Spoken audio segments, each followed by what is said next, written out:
Utah's cultural sector has been hit hard by the COVID-19 pandemic. Hundreds of artists, musicians, those who work at museums and theaters, all losing jobs. ABC4's Brittany Johnson is live in downtown Salt Lake City with a look at how the sector is trying to adapt in these most difficult times. Brittany.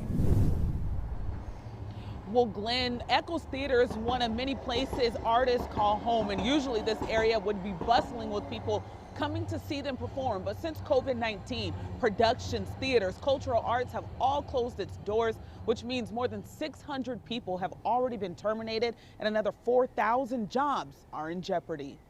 Utah's Hogle Zoo, Clark Planetarium, the IMAX Theater, Echoes Theater, all a ghost town. Just a few of Utah's arts, museums, humanities, history, and film centers closed due to the COVID-19 pandemic.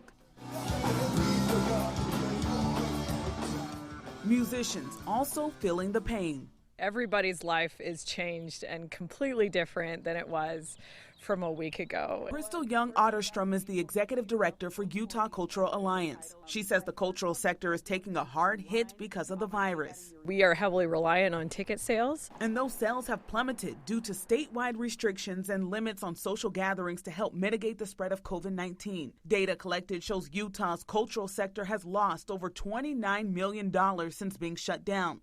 88% of events have been canceled and 642 jobs have been terminated, all since last Thursday. We actually believe those numbers to be low because we know we're not even getting all of the stagehands who suddenly have productions canceled on them. Every single gig musician, every single actor. She says one way the community can help is by not requesting a ticket refund to events that have been canceled. Instead, donate the ticket to the organization. We certainly recognize that financial resources need to be given where it's needed most first, which are increasing tests and medical supply and getting food to people who need it.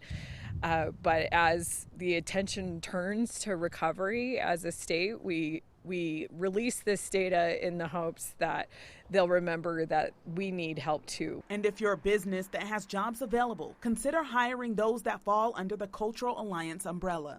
And it's hard for these artists and these gig workers to receive unemployment benefits because they're not W-2 employees. And so we call on our state leaders to make sure that these kinds of workers are included too in unemployment insurance. No matter what, Young Otterstrom says the community of people will adapt.